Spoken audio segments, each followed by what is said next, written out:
अखंडमंडलाकारं व्याप्तं येन चराचरं तत्पदं दर्शितं येन तस्मै श्रीगुरुवे नमः। अज्ञानान्धस्य लोकस्य ज्ञानाञ्जनशलाकया चक्षुरुन्मीलितं येन तस्मै श्रीगुरुवे नमः।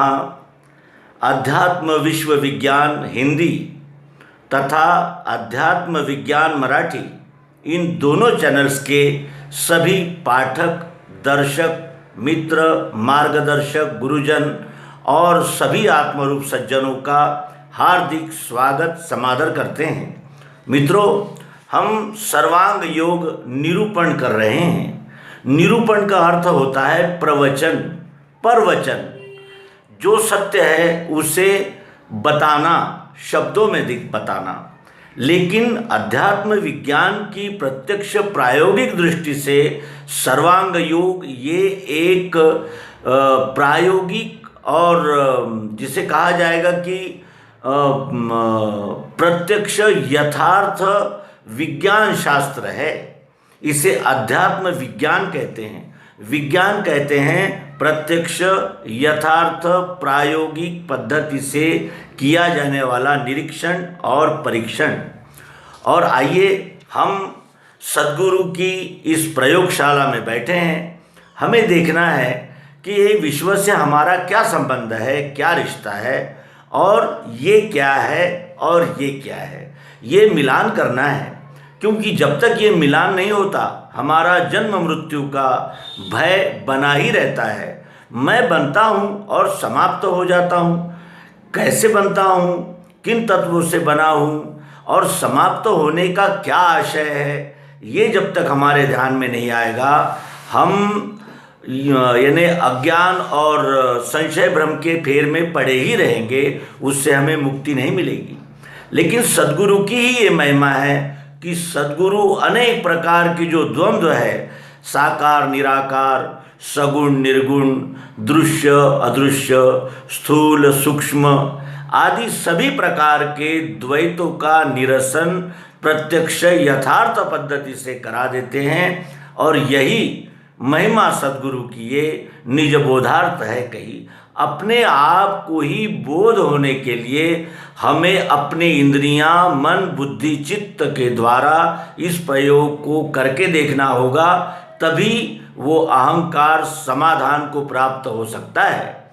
सद्गुरु से शिष्य ने, मुमुक्षु ने प्रश्न किया था कि तत् क्या है, त्वम क्या है, असि क्या है और इसे कैसे देखना चाहिए, ये मुझे यथार्थ रीति से आप बताइए और दिखाइए, दर्शन कराइए, ताकि मैं बोध कर सकूं। और ये में बोध होते ही मुक्ति है ब्रह्मजाल से। तो आइए हम भी अब तीसरे अध्याय में प्रवेश कर रहे हैं। तीसरा अध्याय संक्षिप्त रूप से संपूर्ण प्रयोग है। संपूर्ण प्रयोग इस तीसरे अध्याय में दिया गया है। केवल वो संक्षेप में है। जो तीव्र बुद्धिमान होते हैं, जो मैंने अल्प में ही समझ लेते हैं बात को, ऐसी जिनकी तीक्ष्ण बुद्धिमत्ता होती है, उनके लिए ये अध्याय है। और ये तीसरे अध्याय में ही सद्गुरु ने संक्षेप में संपूर्ण प्रयोग को रख दिया है। लेकिन उसके आगे चौथे अध्याय से आठवें अध्याय तक हम जैसे सामान्य वर्ग के लिए इंद्रियां, मन, बुद्धि इनके द्वारा पृथक पृथक करके उस त्रिपुटी का खुलासा किया है, जिससे कि हमारे सभी संशय भ्रम नष्ट हो जाए, समाप्त हो जाए और हम स्थायी समाधान और स्थायी आनंद के भागी बने।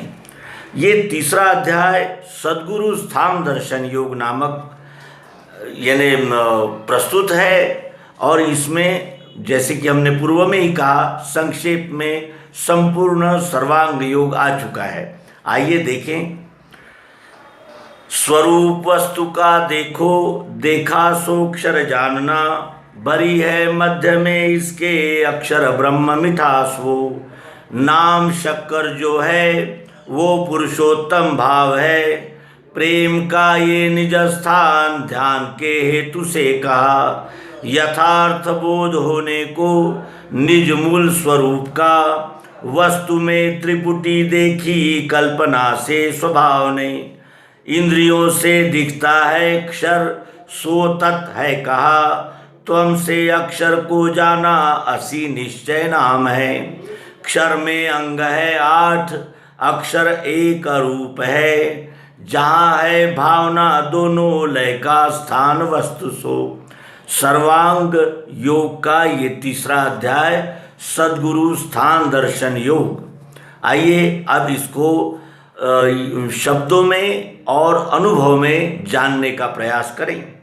स्वरूप वस्तु का देखो। हमने प्रयोग के लिए यहाँ किसी वस्तु का अधिष्ठान रखा था और सद्गुरु ने कहा था कि ये अधिष्ठान रखने को भूलना नहीं, क्योंकि हमें यथार्थ प्रत्यक्ष प्रायोगिक पद्धति से सर्वांग योग द्वारा पिंड ब्रह्मांड की एकात्मता सिद्ध करनी है, जाननी है। क्यों? क्योंकि जब तक हम प्रायोगिक पद्धति से किसी बात को नहीं जानते तब तक हमारे हृदय में बोध नहीं होता, और जब तक बोध नहीं होता तब तक संशय भ्रम बने ही रहते हैं। कहते हैं कि स्वरूप वस्तु का देखो, देखा सो अक्षर जानना। वस्तु का स्वरूप देखो। हम किन इंद्रियों से और या कौन से ऐसे साधन हैं हमारे पास जिनसे हम वस्तु का स्वरूप देखते हैं। देखो देखो ये शब्द आया है। स्वरूप देखने के लिए हमारे पास पंच ज्ञानेंद्रियां हैं और मन भी है। हम इंद्रियों से भी देखते हैं, मन से भी देखते हैं। इंद्रियों से दिखता है, मन से भी दिखता है। किस तरह दिखता है आइए देखें।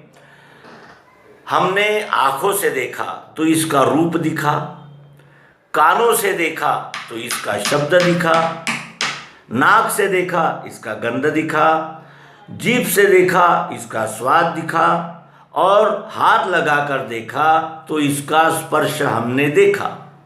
उसी तरह संपूर्ण विश्व में ये पांचों तन्मात्राएं ओत प्रोत व्याप्त है। एक कण भी इन पंच तन्मात्राओं से रिक्त नहीं है। जहाँ जहाँ हम प्रयोग करेंगे हमें प्रकृति के द्वारा इन पांचों का अनुभव होगा ही होगा।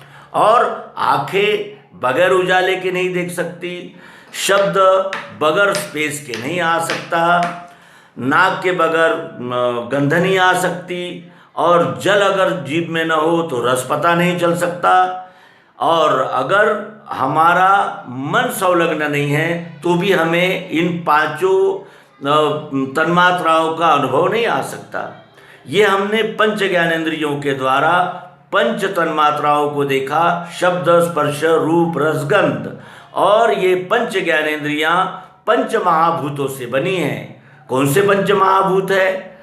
पृथ्वी, जल, अग्नि, वायु और आकाश। इनसे ये पंच तन्मात्राएं बनी हैं, जो पंच महाभूतों से बनी हुई 5 ज्ञानेंद्रियों के द्वारा हमें दिखती है, और हम इन पंच ज्ञानेंद्रियों के द्वारा देखते हैं।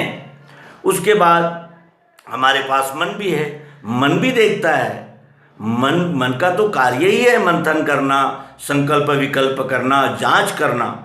ये मन का कार्य है। मन भी देखता है। मन ने देखा कि ये वस्तु तो है, लेकिन किस गुण की है ये तो कुछ पता नहीं है हमें। इस वस्तु के गुण को जानने के लिए हमने प्रयोग करना चाहिए। इस वस्तु के साथ जब तक हम संग नहीं करेंगे इस वस्तु का गुण हमारे समझ में आएगा नहीं। तो इससे हमने मन के द्वारा इस पर प्रयोग किए, इस वस्तु को मन तक पहुंचाया।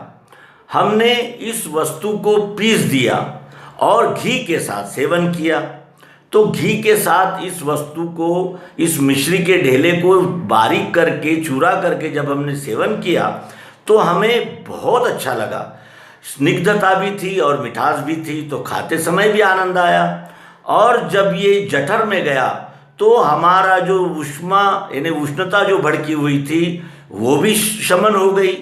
यानी उपयोग में भी अच्छा और परिणाम में भी अच्छा। फिर उसके बाद हमने इसी वस्तु को चूरा करके जल के साथ मिलाकर पिया।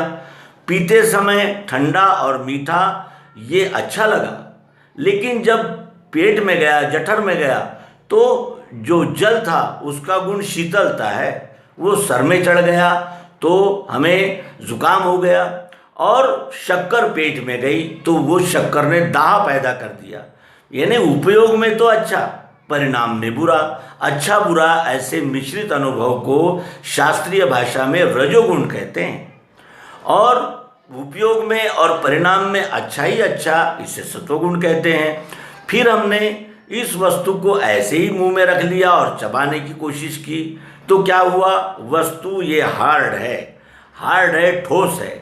इसको जब हमने चबाना शुरू किया तो हमारे मसूड़े भी छिल गए, कुछ दांत भी गिरे, और जब पेट में ये वस्तु गई तो पेट में इस वस्तु ने दाह पैदा कर दिया, और इस तरह खाते समय भी बुरा ही अनुभव और उपयोग के समय भी बुरा अनुभव, यानी बुरा ही बुरा अनुभव तमोगुण कहलाता है। इस तरह 8 अंगों से हमने इस वस्तु को जानना यानी देखा, क्योंकि न इंद्रियां जान सकती है न मन जान सकता है, केवल इंद्रियां देख सकती है और मन भी देखता ही है। अब यहाँ स्वरूप वस्तु का देखा सो क्षर जानना। क्षर किसे कहते हैं, जिसका सतत क्षरण रूपांतरण होता ही रहता है, अखंड मंडलाकार, बदलती ही रहती है। हम एक क्षण भी अपने आप को ऐसे ही नहीं रख सकते। एक एक क्षण हमारी आयु बढ़ती जा रही है और हमारे स्वरूप में रूपांतरण सतत जारी है। कोई भी वस्तु हो, रूपांतरण ये वस्तु का स्थायी भाव है। कोई भी वस्तु हो, उसका सतत रूपांतरण शुरू ही रहता है। तो ये जो रूपांतरण होने वाला भाव है उसे क्षर कहते हैं। भरी है मध्य में इसके अक्षर ब्रह्म मिठास हो। इस डल्ले के अंदर ओतप्रोत, अंदर बाहर सब और जो व्याप्त है वो क्या है, तो वो है अक्षर। अक्षर मिठास है। अक्षर क्यों कहा है, क्योंकि ये बदलती नहीं। जब हम इसको चूरा कर देते हैं तब भी रहती है, घी के साथ मिलाते हैं तब भी मिठास रहती है, जल के साथ मिलाते हैं तो भी मिठास ही रहती है। ये कभी नहीं बदलती, इसलिए इसे अक्षर कहा है। जो बदलता हुआ भाव है उसे अक्षर कहा है, जो बदलता ही नहीं स्थायी भाव है उसे अक्षर कहा है, और इसे को ब्रह्म कहा है मिठास। इसमें व्याप्त मिठास को ही ब्रह्म कहा है। तो क्या मिठास इसी ढेले में है? यहाँ मिठास नहीं है, यहाँ मिठास, यहाँ मिठास, यहाँ मिठास। मिठास कहाँ नहीं है? मिठास क्या केवल जीभ को लगने वाले भाव को ही कहते हैं? मिठास का अर्थ होता है प्रियत्व, चाहत, ज़रूरत, उसे मिठास कहते हैं। करेले भी मिठास है करेले में, अगर मिठास नहीं होती तो हम खरीद के क्यों लाते? तो इस तरह ये मिठास ओतप्रोत व्याप्त है। जो रूपांतरण होने वाला भाव है वस्तु का, उसमें भी वही व्याप्त है अक्षर भाव। और नाम शक्कर जो है वो पुरुषोत्तम भाव है। इसमें जो शब्द स्पर्श रूप रसगंध, सतोगुण रजोगुण तमोगुण, ये अष्टधा भाव सतत रूपांतरण होने वाले अक्षर भाव, और इसमें ओतप्रोत व्याप्त चाहत जरूरत मिठास, ये अक्षर भाव। और इस तरह ये दोनों भाव अलग अलग है, एक है गति, एक है स्थिति, लेकिन नाम जो है वो इसका तीसरा भाव है। उस नाम भाव ने ही इसका अक्षर भाव और अक्षर भाव, इन दोनों भावों को जोड़ के रखा है। वो नाम भाव को पुरुषोत्तम कहते हैं, जो हमें श्रीमद् भगवद गीता के 15वें अध्याय में स्पष्ट रूप से भगवान श्री कृष्ण जी ने अर्जुन को समझाया, जो व्यास जी की कृपा से हमें भी प्राप्त है। और ये पुरुषोत्तम भाव है। जो रूपांतरण होने वाला अक्षर भाव है, कुछ लोग वो साकार है, कुछ लोग कहते हैं कि परमात्मा साकार है। जो रूपांतरण न होने वाला मिठास भाव है, कुछ लोग कहते हैं कि यही निराकार ईश्वर है। इस तरह ये साकार निराकार में बटे हुए जनमानस को एक भाव में, एक ही यानी स्थिति में लाने के लिए, दोनों भावों का लय करने के लिए ये तीसरा भाव नाम, यही सद्गुरु की महिमा है, जिससे संपूर्ण मतभेद समाप्त हो जाते हैं और सभी विचार सरणियों का लय समन्वय हो जाता है। प्रेम का ये निज स्थान ध्यान के हेतु से कहा। इस नाम भाव में ही सब, ये प्रेम का निज स्थान है। ये नाम कहते ही इस वस्तु की उपलब्धि हमें हो जाती है, और यही प्रेम का ये निज स्थान है ध्यान के हेतु से कहा। ध्यान किसे कहते हैं? अपने इंद्रियां, मन, बुद्धि, चित्त और अहंकार के द्वारा जानना, जागृत रहकर जानने को ध्यान कहते हैं। तो ये प्रेम का ये निज स्थान ध्यान के हेतु से कहा। आप ध्यान से इन भावों को देखें, जाने, इसलिए इस प्रेम के भाव को आपके सम्मुख सद्गुरु बता रहे हैं। यथार्थ बोध होने को निज मूल स्वरूप का वस्तु में त्रिपुटी देखी कल्पना से स्वभाव ने। वस्तु का यथार्थ बोध होना चाहिए और वस्तु के मूल स्वरूप की जानकारी होनी चाहिए, इसलिए वस्तु में त्रिपुटी देखी। वस्तु में 3 भाव देखे। क्यों? क्योंकि वस्तु का यथार्थ स्वरूप अगर जानना है तो उसे विश्लेषण की वैज्ञानिक पद्धति के द्वारा ही जाना जा सकता है। और ये त्रिपुटी देखी किसने? वस्तु में त्रिपुटी किसने देखी? कल्पना से स्वभाव ने। ये 3 प्रकार की कल्पनाएं की है, क्षर, अक्षर और पुरुषोत्तम। ये 3 प्रकार की कल्पनाएं करके अपने आप के स्वभाव ने ही इस वस्तु को जानने का प्रयास किया है। इंद्रियों से दिखता है सो अक्षर है कहा। इंद्रियां यानी आँख, कान, नाक, त्वचा और जीभ, और मन भी छठा इंद्रिय कहलाता है। तो जो इंद्रियों से दिखता है वो क्षर है, उसी को तत् कहते हैं। मुमुक्षु का प्रश्न था क्या है तत्, त्वम क्या है और असि क्या है? तो तत् कहते हैं क्षर को, जो रूपांतरण होने वाला वस्तु का भाव है उसे क्षर कैसे हैं कहते हैं, और वही क्षर को तत् कहते हैं वेदों में। और त्वम से अक्षर को जाना। त्वम, तत्, त्वम, असि। त्वम ये अक्षर भाव है, मिठास, चाह, जरूरत, प्रियत्व। और असि निश्चय नाम है। नाम कहते ही वस्तु का संपूर्ण बोध हो जाता है, उसे वेदों में असि कहा है। तत्त्वम असि, इस महावाक्य का खुलासा इस प्रकार हमारे आगे हो जाता है। और असि कहते ही वस्तु का संपूर्ण बोध हमें हो जाता है। क्षर में अंग है 8। ये जो क्षर भाव है, जिसे प्रकृति भी कहते हैं, उसमें 8 अंग है और अक्षर एक रूप है। अक्षर भाव में 8 अंग है, और जो अक्षर भाव है मिठास, चाह, जरूरत, वो अरूप है, उसका कोई रूप नहीं है। जिस रूप में भी आप उसे डाल देंगे वो ढल जाता है। अब डल्ला दिख रहा है तो भी मिठास है, चूरा करेंगे तो भी मिठास है, जल में मिला देंगे तो भी मिठास ही है। अरूप है। अरूप का अर्थ ये होता है जिसमें आप मिला देंगे वो वही आकार धारण कर लेता है। पानी तेरा रंग कैसा, जिसमें मिला दो उस जैसा। इसलिए पानी का कौन सा रूप है? पानी का कौन सा रंग है? अरूप है, उसका कोई रंग नहीं। जिसमें आप मिला देंगे वो वही रंग धारण कर लेता है। इसीलिए इसे कहा है कि इस अक्षर मिठास में कोई रूप नहीं है, ये अरूप है, यानी सर्वरूप है। जिस वस्तु के साथ मिल जाएगी उसी वस्तु का आकार धारण कर लेगी। गुलाब जामुन में मिल जाएगी, गुलाब जामुन का आकार धारण कर लेगी। पेड़े में मिल जाएगी, पेड़े का आकार धारण कर लेगी। इस तरह वो रहने से उसे अरूप कहा है। और जहाँ है भावना दोनों, ये क्षर भाव और अक्षर भाव, इन दोनों भावनाओं का जहाँ लय है, वो उस दोनों भावों का लय किसमें हो जाता है?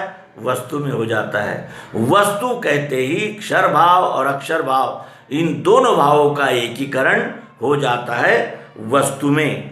इसलिए यहाँ सद्गुरु स्थान दर्शन योग नाम के अध्याय में ये सर्वांग योग का संपूर्ण प्रयोग आ गया है। लेकिन वो किसके लिए है?